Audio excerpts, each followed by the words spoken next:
Bonjour à toi et bienvenue au Message Lumière de la famille Myriam. Bonjour à toi. Et aujourd'hui, bonne fête des mères! Bon dimanche de la fête des mères pour toutes nos mères qui sont vivantes et celles aussi qui sont décédées, pour toutes les mères qui nous écoutent en ce moment et pour toutes les femmes qui ne portent pas nécessairement le titre de mère, mais qui s'occupent des enfants avec amour comme des mères. Alors, bonne fête à vous.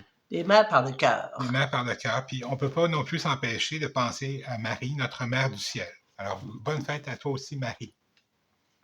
Aujourd'hui, dans l'Évangile selon Saint Jean, Jésus nous dit que, oui, lui, il va vers le Père, mais qu'il nous envoie le défenseur. Il nous parle de l'Esprit Saint, qu'il nous envoie pour nous guider tout au long de notre vie. Alors, aujourd'hui, il nous dit même, il ne nous laissera jamais seuls. L'Esprit Saint est toujours là. Mais on s'est posé la question, l'Esprit Saint, comment il fait pour passer? Pour moi, pour Georges, pour toi, au Message Lumière? On ne le voit pas, on ne l'entend pas toujours directement. Là. Il nous envoie malheureusement pas de lettres de conseils pour nous dire comment agir avec nos enfants, notre famille, tout ça. Mais on a réfléchi à ça. Comment pour nous le Seigneur peut passer, envoyer son Esprit Saint et qu'on l'entende? Ben oui. Ben, en premier lieu, c'est par la prière. Il faut d'abord prendre un temps, se mettre en présence de Dieu.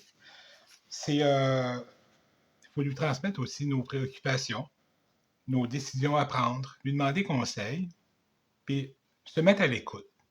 Écouter au fond de notre cœur ce que le Seigneur veut nous dire, nous inspirer. Et si déjà, j'ai déjà mon idée toute faite, puis que je suis en réaction à chaud, je dois réagir, puis ce ne sera peut-être pas nécessairement la meilleure approche.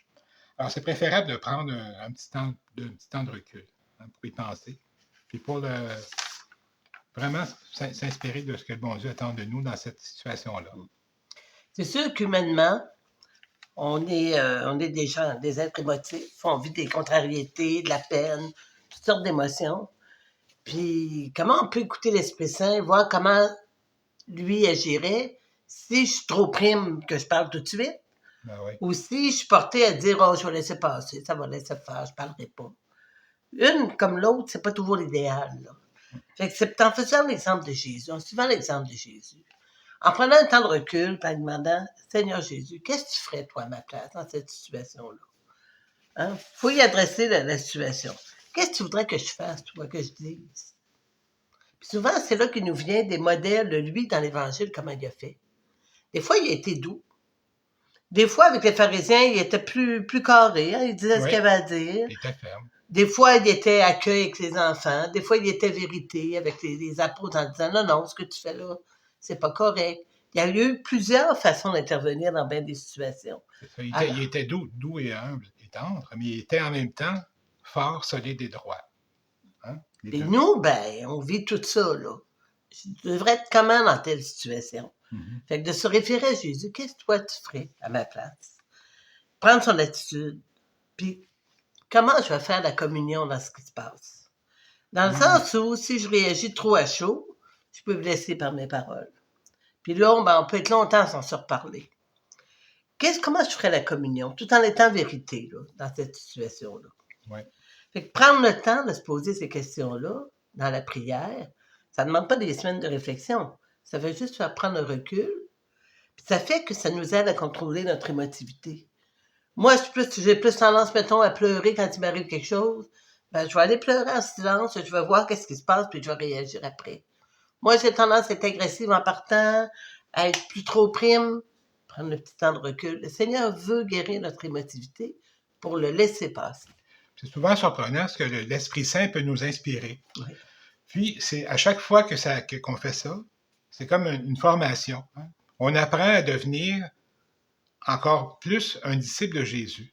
Parce qu'on ne réagit plus seulement selon nos instincts, selon notre émotivité, mais selon la volonté et l'amour de Dieu. Alors, à chaque fois qu'un événement comme ça arrive, on retient un petit peu notre réaction, on prend un temps devant le Seigneur pour demander conseil à l'Esprit Saint. Ce qui nous inspire souvent, à chaque fois, c'est qu'on apprend un petit quelque chose de plus. Sur nous-mêmes, sur les autres, sur nos relations. Puis combien de fois on se surprend à dire, hein, j'ai dit telle affaire, ou je ne m'attendais pas à ça. On s'est laissé inspirer, puis l'Esprit Saint a pu passer. C'est vrai. Comment, comme mère, comment, comme parent, patron, époux, épouse, il serait bénéfique de prendre un petit temps de recul avant de réagir trop vite. Demander à l'Esprit Saint de nous aider.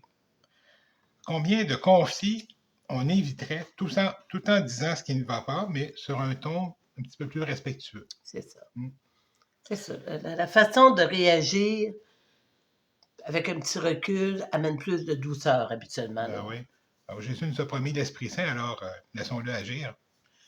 Alors aujourd'hui, on va redire Bonne fête des mères. Oui, bonne fête des mères qu'on Et aime. en même temps, on va demander à notre Mère du ciel, la Vierge Marie, de nous aider à laisser passer l'Esprit Saint en nous. Oui. Comme on lui demande, elle va le faire. Puis de se mettre, Elle ne peut pas t'empêcher de le faire. de nous aider à se mettre à son écoute. Hein, parfois, le Seigneur, il chuchote dans notre cœur. Il faut vraiment se mettre à l'écoute. Et qu'au revoir et à bientôt. À bientôt. Au revoir.